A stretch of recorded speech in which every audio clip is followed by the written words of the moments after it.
Welcome to my garage, ladies and gentlemen. The primary focus of my videos will be my 2012 Corvette Grand Sport. And the purpose of this video is going to be an overview of the vehicle and the project I have in mind to conduct. And hopefully I'm able to carry out everything. And I'm also going to discuss some of the current issues I'm having with the car's current setup. So as I tear the car apart, I'm going to try to fix those issues. I'm sure some other issues are going to develop. I'm going to dig into the engine and do some other things to it. So here we have my 2012 Corvette Grand Sport. I purchased it new in January 2012. And I've had it ever since. Only has about 7,000 miles, I believe it is. Not much. I live in New York, so we have bad weathers. And it does not come out in the rain or the snow. I actually just took it out the other day for the first time in about 5 months. And then I realized my inspection and my registration were both expired. And I hadn't renewed them. And I don't plan to right now because I'm going to be working on it for quite some time. It's probably going to be like a 2-month project. I say 2 months, but maybe it's going to turn out to be 4, 5, 6 months. So here she is. I have a lift in my garage. I'm fortunate enough to have a lift. This is my garage. It's about 35 by 17, 35 long, 17 wide. I made some room to accommodate myself and this project. And I just set up a bench here the other day. So that'll be coming in handy. So here's the car. Let me pop the hood, show you guys what I have. Okay, here we have a LS3. This is a dry sump motor. There is the oil canister. This car is also a 6-speed. Now the difference between a automatic Grand Sport, C6 Grand Sport, and a manual C6 Grand Sport is the manuals are dry sump motors, and this motor is actually hand built. And let me switch sides. You can actually see a tag with the engine builder's name right down there, and his name is Richard K. McBride. Pretty cool. He builds a good engine. I've put this thing through hell and it's held up. Here we have a D1 SC Procharger pushing 9 pounds of boost. We put bigger injectors. We got long tube headers. We've got the X pipe, and I've had all of the exhaust coated in jet hot coating. That's a grayish black color they offer. Match the car. I put on these coil covers. That was real difficult. A lot of trimming, took a long time. Then I sent them out, had them coated with this carbon fiber look. Believe it or not, it only cost $35 to have that done. Car has water methanol. Here is the controller, Snow Performance.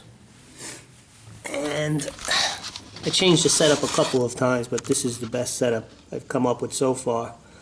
There's the line. Let me get a flashlight. Okay, basically I had a local shop just weld in a bung. I'll never go back to them. They charged me $250 to weld in that bung. So that's basically the gist of the engine. And maybe I'll put it up on the lift, show you guys underneath. These are my wheels. I've had 3 different sets of wheels. These are Forged Star rims. These are 20 inches. tall in the back and 19 in the front.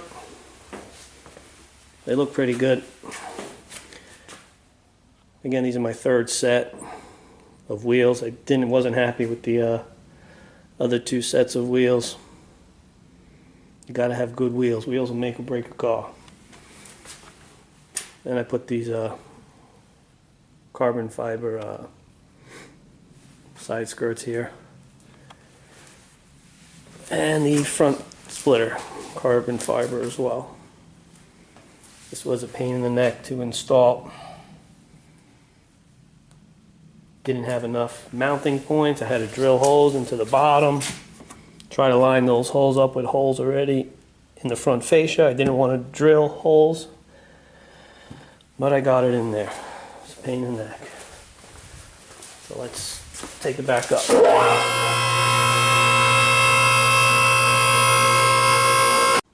Well, these are the tires I have. First I had the Nitto Invos. Wasn't crazy about the pattern. I like these. These are a real aggressive pattern.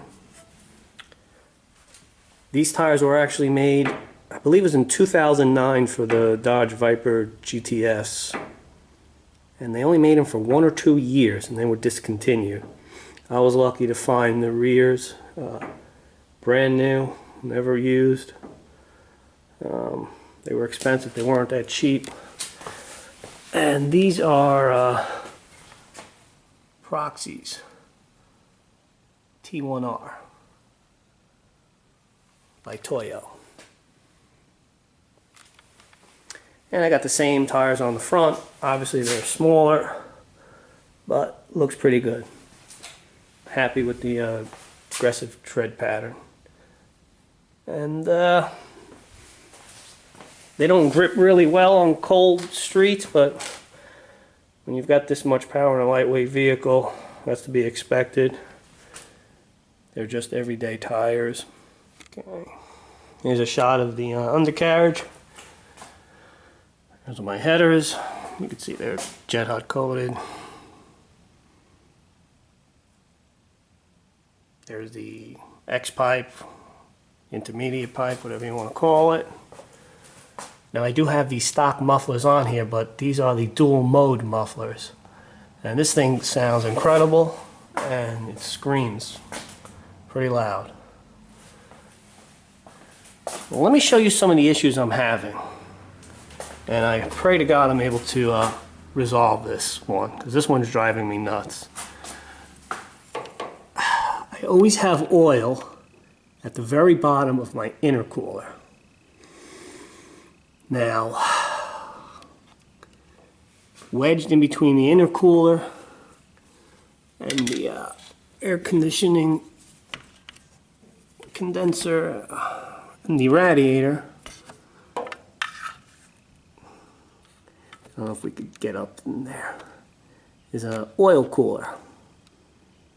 Now yes, that oil cooler does look a little wet, but that might not be the culprit, because above that is the air cleaner. And well, I think I'm gonna have to go back up top just to show you guys what I'm talking about. Let's go back up top. Okay, we're back up top. This is what I think is happening. This is one of two things that I believe is happening. Well, since this has got forced induction, you usually get some blow by, but I don't know. I don't know what's happening. So here we have the oil reservoir. This thing takes, I believe it's like 10 quarts of oil, synthetic. It's a lot. Now you have this line right here.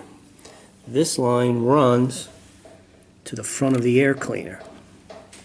And what has happened in the past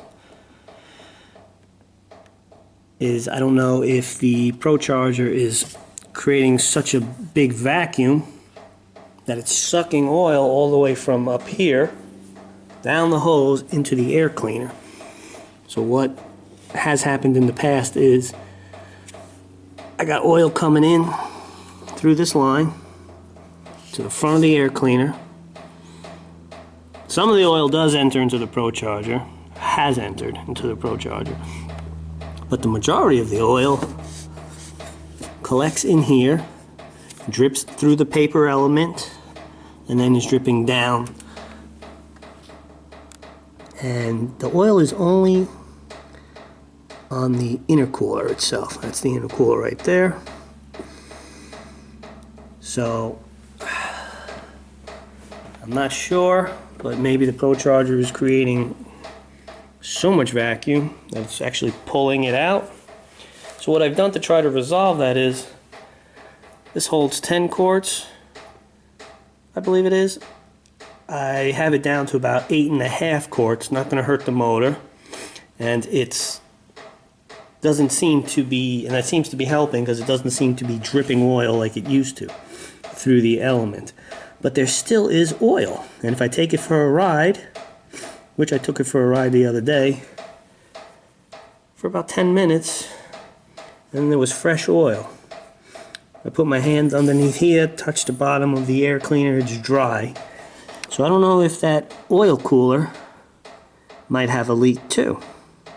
So we're going to have to take the nose off, and we're going to have to pull the front fascia off, and we're going to have to figure out what the heck is going on here, because it's driving me nuts. I don't like oil leaks, I don't like any kind of leak. And then I have reddish fluid, could be antifreeze, or could be water methanol. I know this was leaking a little bit about a year ago. I bought a new nozzle, never put it on. So I'll have to figure that out. I have a funny feeling it's the water methanol. I use the Boost juice, and it is red. I'll show you that. Got a couple bottles right there. Let me lower this lift. I have it suspended on the cable. Let me lower it to the ground. Okay, lowered the lift. Now we don't have to hear that clicking noise. So I got the oil leak. I've got most likely water methanol leak.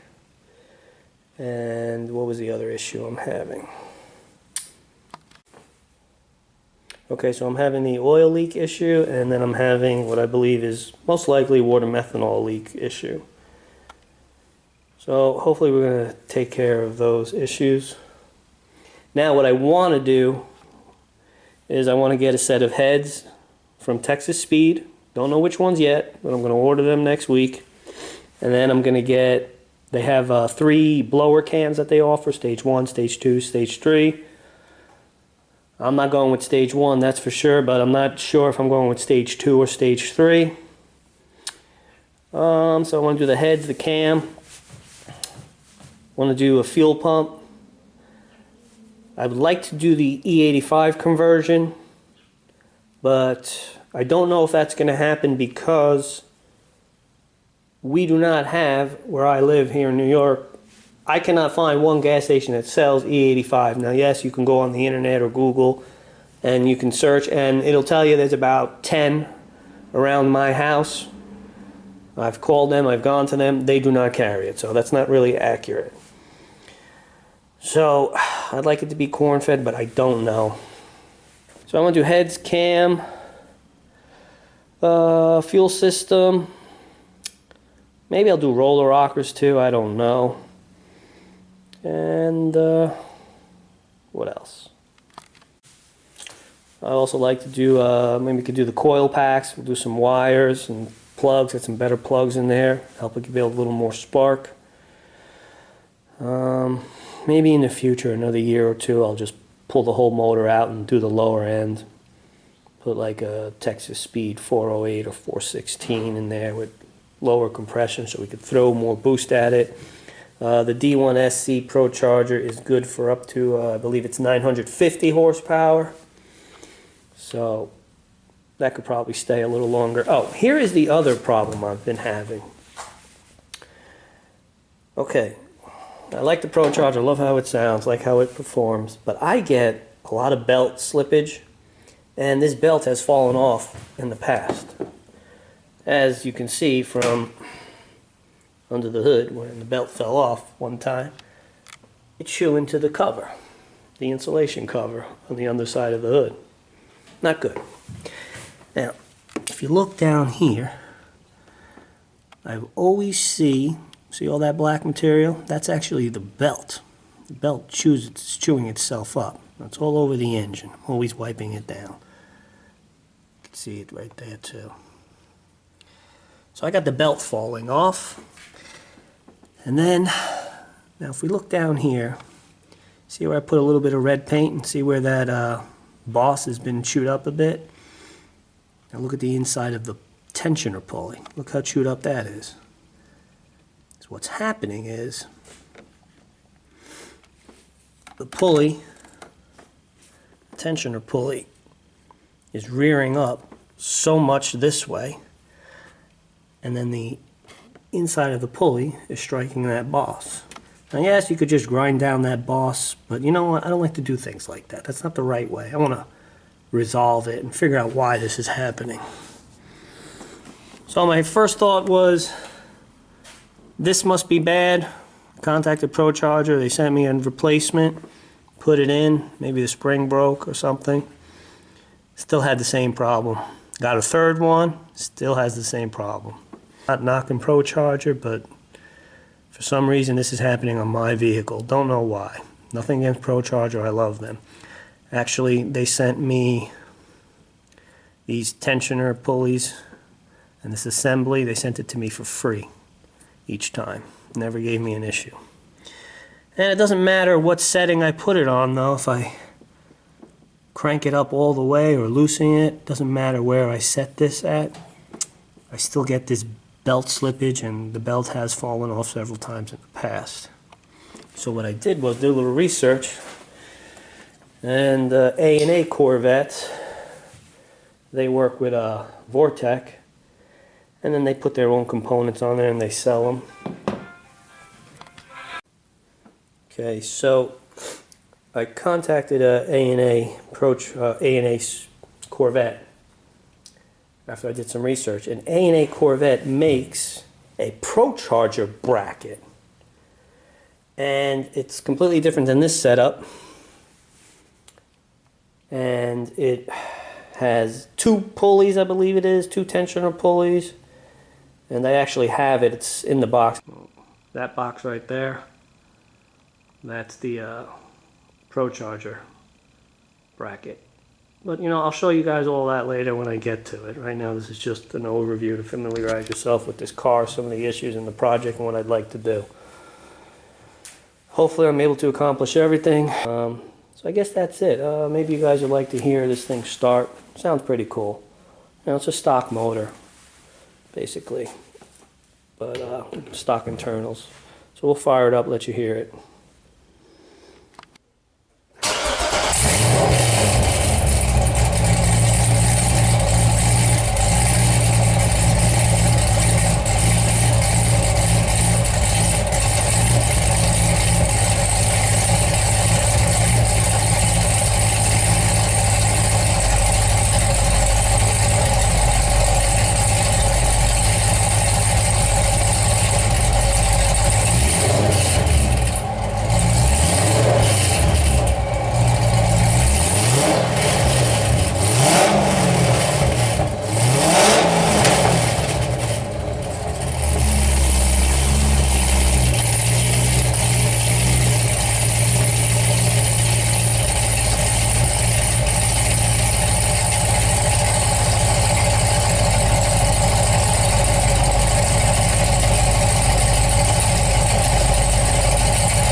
This thing is probably going to give me lung cancer.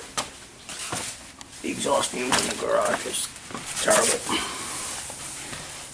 It's got no catalytic converters. Yes, I had the mufflers open, set to open. So they were not closed. So that was with the mufflers in the fully open positioning. when you close them, it's so damn quiet, it sounds like a stock vehicle. I couldn't believe how quiet this was when I picked the vehicle up with the 4 catalytic converters and just driving around with the mufflers closed. The valves open, I believe it's like 3600 RPM, but it was so damn quiet. It was pathetic. It sounded like a Prius. Well, I'll start it up with the mufflers closed. Let me show you how I can manipulate the valves. I have a switch right there on the shifter, and you just hit the switch and you can open the exhaust. That's from LG Motorsports. Nice product.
I drive around with those valves closed and have that exhaust quiet when I see a cop behind me, or if there's one ahead of me on the side of the road.